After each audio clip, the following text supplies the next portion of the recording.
So hello everyone, welcome back to my channel. तो नवरात्रि में हम सभी को व्रत और पूजा पाठ भी करना होता है और घर के सारे काम भी निपटाने होते हैं। तो ऐसे में हम कोशिश करते हैं कि झटपट बनने वाला नाश्ता या खाना बना लिया जाए, जो खाने में भी टेस्टी लगे और हमें दिन भर एनर्जी से भी भरपूर रखे। तो ऐसे ही व्रत वाली इडली की रेसिपी मैं आज आपसे शेयर करने जा रही हूँ, जो बनाने में भी आसान होगी और सबको पसंद भी आएगी। और इसी के साथ हम व्रत वाली चटनी भी बनाएंगे, जो इडली का स्वाद और भी बढ़ा देगी। तो चलिए फ्रेंड्स, ये सुपर सॉफ्ट इडली बनाना शुरू करते हैं। व्रत वाली इडली बनाने के लिए मैंने यहाँ पर 1 कप सामक के चावल को, जिसे व्रत में खाया जाता है, इसे 2 घंटे पहले ही पानी में भिगो दिया था।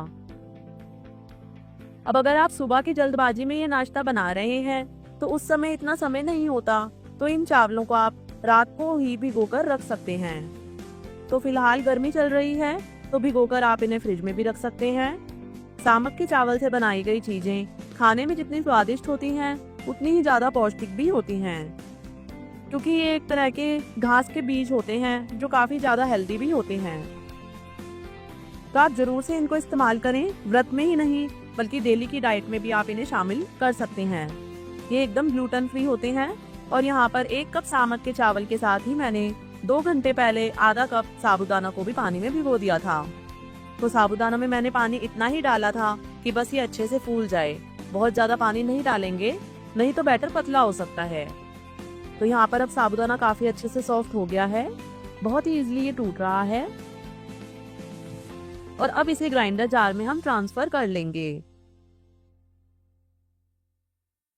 साबूदाना के साथ ही ग्राइंडर जार में हम ये सामक के चावल भी ऐड कर लेंगे। जो हमने सामक के चावल लिए थे 1 कप, उनको भी हम इसी के साथ में ऐड कर लेंगे। तो चावलों को मैंने काफी अच्छे से धोकर भिगोया था, तो अब ये काफी अच्छे सॉफ्ट हो चुके हैं। सारे चावल मैं इसमें डाल दूंगी। थोड़ा सा पानी हमने इसमें डाल दिया है, तो एक साथ ही ज्यादा पानी ऐड ना करें, क्योंकि सारी चीजें पहले से ही पानी पीकर फूल चुकी हैं। तो ज्यादा पानी ऐड कर देंगे तो बैटर पतला हो जाएगा। स्वाद के अनुसार मैंने इसमें सेंधा नमक डाल दिया है, व्रत वाला, क्योंकि हम इसे व्रत के लिए बना रहे हैं। और अब इसका एक स्मूथ पेस्ट बनाकर तैयार कर लेंगे। तो मैंने ये इडली का बैटर बनाकर तैयार कर लिया है।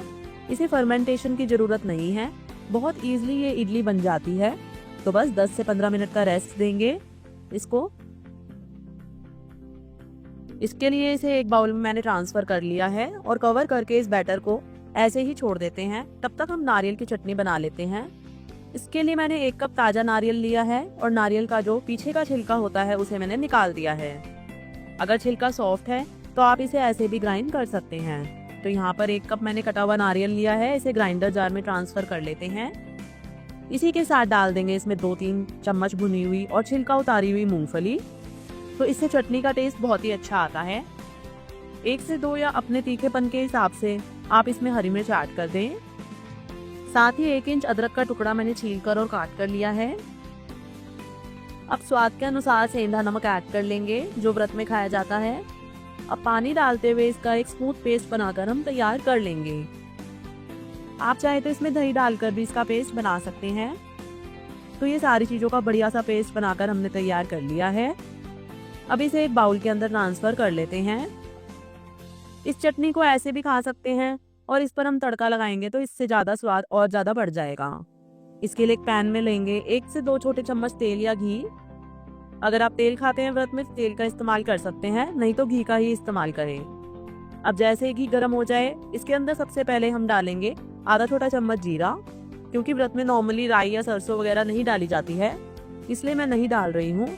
लेकिन अगर आप नॉर्मल डेज के लिए यानी बिना व्रत वाले दिन बना रहे हैं तो इसमें सरसों का तड़का भी लगा सकते हैं। जीरा को थोड़ा पकने देते हैं और जीरा जैसे ही थोड़ा पक जाए, हम इसके अंदर डालेंगे 1 छोटा चम्मच तिल। क्योंकि हमने इसमें राई वगैरह नहीं डाली है, तो मैं तिल का इस्तेमाल कर रही हूँ। तो इससे टेस्ट चटनी का बहुत ही अच्छा आता है। 1 चम्मच मैंने सफेद तिल का इस्तेमाल किया है। आप चाहे तो काले तिल का इस्तेमाल भी कर सकते हैं। 6 से 7 करी पत्ता ऐड करेंगे इसमें और बस इस तड़के को अच्छे से पका लेते हैं।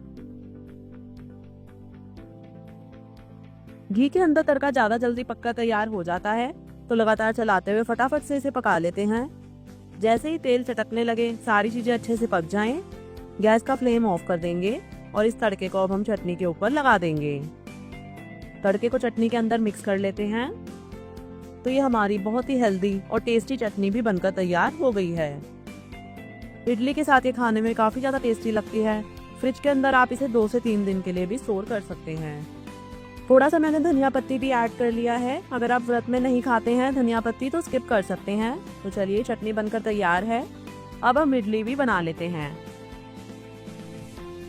क्योंकि इडली के बैटर को भी 10 से 15 मिनट हो चुके हैं, लेकिन इससे पहले हम इडली का सांचा तैयार कर लेते हैं। तो अगर आपके पास इस तरह की इडली प्लेट है तो आप इसे घी से ग्रीस कर लें। इडली प्लेट नहीं है तो आप नॉर्मल कटोरी में भी इडली बना सकते हैं। और इधर एक कढ़ाई के अंदर या कोई भी पतीले के अंदर आप इस तरह 1 से 2 ग्लास पानी चढ़ा दे गर्म होने के लिए। सारी तैयारी हमने इडली बनाने की कर ली है। अब तो बैटर भी चेक कर लेते हैं। तो अब बैटर में लास्ट में इसकी जो कंसिस्टेंसी है वो जरूर चेक कर लें, क्योंकि बैटर को जब हम रेस्ट देते हैं तो ये धीरे धीरे गाढ़ा हो जाता है। तो बैटर की कंसिस्टेंसी एकदम परफेक्ट है। इससे ज़्यादा बैटर पतला भी नहीं होना चाहिए, गाढ़ा भी नहीं होना चाहिए। इडली का बैटर डोसे के बैटर के बजाय थोड़ा सा गाढ़ा रखें। तो अब इसके अंदर 1 छोटा चम्मच इनो फ्रूट सॉल्ट ऐड कर देंगे।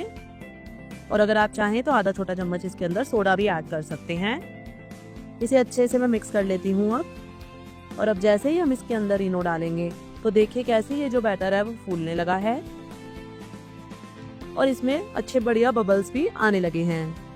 इसी की वजह से जो इडली होती है वो काफ़ी सॉफ्ट, जालीदार और स्पंजी बनती है। तो बस इनो फ्रूट सॉल्ट को फटाफट से हम मिक्स कर लेंगे, क्योंकि ये डालने के बाद हमें इसे ज़्यादा देर नहीं रखना है। तो फटाफट से हमने इसे मिक्स कर लिया है और सारी तैयारी हमने पहले ही करके रखी है। तो इन्हें इन सांचों के अंदर भर लेते हैं। एक बार हम जब ये बैटर बनाकर रख देते हैं तो आप इसे फ्रिज में भी 1-2 दिन के लिए स्टोर भी कर सकते हैं। तो ये सारे सांचे मैंने इडली के भर लिए हैं। अब इस प्लेट को हम कढ़ाई के अंदर साइड कर लेंगे। तो एक प्लेट मैंने और भर ली है इडली की बैटर से, तो इसे भी हम रख देते हैं। तो जिस तरफ आपको पहली प्लेट के छेद दिखाई दे रहे हैं उसके अपोजिट में ये प्लेट रखें। तो इससे सारी इडली इवनली कुक हो जाएगी, यानी स्टीम हो जाएगी। इसे 15 मिनट के लिए हम स्टीम कर लेंगे। 15 मिनट बाद हम चेक करेंगे। पहले तो गैस का फ्लेम ऑफ कर देते हैं और अगर आप चेक करना चाहते हैं तो एक टूथपिक की सहायता से इसे चेक भी कर सकते हैं। नहीं तो अमूमन 15 मिनट में इडली अच्छे से स्टीम हो ही जाती है। तो ये देखिए टूथपिक अब एकदम क्लीन आ रही है, यानी इडली अच्छे से पक चुकी है। तो अभी ये काफ़ी गर्म है। प्लेट निकालकर हम साइड में रख देंगे और थोड़ा सा इन्हें रूम टेम्परेचर पर आने देते हैं। फिर इन्हें डीमोल्ड करेंगे। तो ये जो इडली है अब रूम टेम्परेचर पर आ चुकी है, तो इन्हें निकाल लेते हैं। ये देखिए बहुत ही आसानी से ये निकल जाती है, क्योंकि हमने प्लेट को पहले से ही ग्रीस करके लिया था। और ये देखिए कितनी जालीदार, बहुत ही सॉफ्ट और स्पंजी इडली बनकर तैयार हुई है। इस पर जो आपको छेद दिखाई दे रहे हैं उससे पता चल रहा है कि इडली कितनी ज़्यादा सॉफ्ट है और ये बहुत ही ज़्यादा लाइट भी होती है, एकदम हल्की फुल्की सी होती है। तो चलिए इसे कट करके मैं दिखाती हूँ। देखिए काटने से ही अंदाज़ा लग रहा है कि इडली कितनी ज़्यादा सॉफ्ट और स्पंजी है। तो नॉर्मली जिनको डायबिटीज़ वगैरह है और वो चावल की इडली नहीं खा सकते, तो इस तरह से ये इडली बनाकर खा सकते हैं, क्योंकि एकदम ग्लूटेन फ्री है। तो बहुत ही लाइट वेट, बहुत ही अच्छी इडली बनकर तैयार हुई है। और चटनी हमने बना ली है, तो इन दोनों के कॉम्बिनेशन के तो क्या ही कहने। तो दोस्तों आप भी जरूर से ये हेल्दी और टेस्टी इडली बनाएं और कैसी बनी मुझे कमेंट करके जरूर बताएं। और इस व्रत में, नवरात्रि व्रत में आप ये इडली बनाकर जरूर से ट्राई करें फ्रेंड्स। मेरी वीडियो अगर पसंद आई हो तो इसे लाइक करें, मेरे चैनल को सब्सक्राइब करना ना भूलें फ्रेंड्स। और ऐसे ही मेरी वीडियोस देखने के लिए बेल आइकन भी प्रेस करें। मैं आपको मिलती हूँ अगली वीडियो में, तब तक के लिए बाय बाय।